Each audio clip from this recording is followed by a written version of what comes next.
దేశంలో ఉన్నటువంటి ప్రజాస్వామ్యాన్ని కాపాడుకోవటం కోసం, నియంతృత్వ విధానాల నుంచి దేశాన్ని రక్షించుకోవటం కోసం ఈరోజు సిపిఎం పార్టీ లౌకిక ప్రజాస్వామ్య పరిరక్షణ కోసం ఇండియా కూటమిలోని కాంగ్రెస్ ని బలపరచాలని నిర్ణయించడం జరిగింది.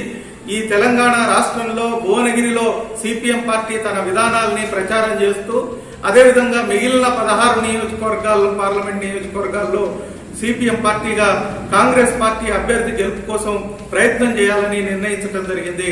ప్రధానంగా ఈరోజు బీజేపీ పెరుగుతున్నటువంటి ధరల్ని అదుపు చేయకుండా రైతాంగంకు మద్దతు ధర రెట్టింపు ఆదాయాన్ని కల్పిస్తామని చెప్పినటువంటి హామీని అమలు జరపకుండా, అదేవిధంగా అవినీతి సొమ్మును బయటకు తీసుకొచ్చి ప్రతి పేదవారి అకౌంట్ లో 15 లక్షల రూపాయలు జమ చేస్తామని చెప్పినటువంటి వాగ్దానాన్ని కూడా మర్చిపోయి, సంవత్సరానికి 2 కోట్ల ఉద్యోగాల్ని కల్పించి ఉపాధి అవకాశాలని పెంచుతామని చెప్పినటువంటి నరేంద్ర మోడీ గారు గత 10 సంవత్సరాలుగా ఉద్యోగ ఉపాధి అవకాశాలని తగ్గిస్తూ ప్రభుత్వ రంగ సంస్థలన్నింటినీ కార్పొరేట్ కంపెనీలకి కట్టబెడుతూ వీటికి వ్యతిరేకంగా మాట్లాడుతున్నటువంటి నాయకుల్ని, ప్రజా సంఘాల ప్రతినిధుల్ని ఈరోజు గొంతునుల్మే పద్ధతుల్లో జైల్లో పాలు చేస్తున్నటువంటి పరిస్థితి ఉన్నది.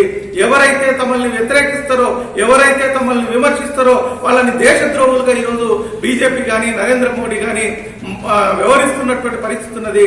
ఈ రకమైనటువంటి నియంతృత్వాన్ని అరికట్టాల్సినటువంటి అవసరం ఉంది. ప్రజాస్వామ్యాన్ని కాపాడుకోవాల్సినటువంటి అవసరం ఉంది. ఈరోజు ప్రజాస్వామ్య పరిరక్షణ కోసం పోరాడే సందర్భంలో ప్రజల్ని తమకు అనుకూలంగా మలుచుకోవటం కోసం హిందూ ముస్లిం అనే పేరుతోటి మత వైషమ్యాల్ని రెచ్చగొట్టడం కోసం బీజేపీ ప్రయత్నం చేస్తా ఉంది. ఈ మత వైషమ్యాలకు వ్యతిరేకంగా ప్రజలందరూ ఐక్యంగా రాబోయే ఎన్నికల్లో బీజేపీని, నరేంద్ర మోడీని ఓడించాలని సిపిఎం పార్టీగా మేము విజ్ఞప్తి చేస్తాం. इलेक्शन के जंग में मजहब के नाम से इस पूरे तमाम पब्लिक को डिवाइड करने के लिए जो बीजेपी और नरेंद्र मोदी साहब कोशिश कर रहे हैं, इस कोशिश को रोकना चाहिए. इसलिए सीपीएम पार्टी एक ऐलान करी जो बीजेपी को एक मजहब के नाम पे डिवाइड करने से वाले को हराने के लिए कांग्रेस को इंडिया कूटमी जो है इसमें कांग्रेस पार्टी शामिल है. कांग्रेस पार्टी के उम्मीदवार को जिताना बोल के सीपीएम पार्टी के तरफ से हम गुजारिश कर रहे पब्लिक. अस्सलाम वालेकुम रहमतुल्लाहि बरकातहू.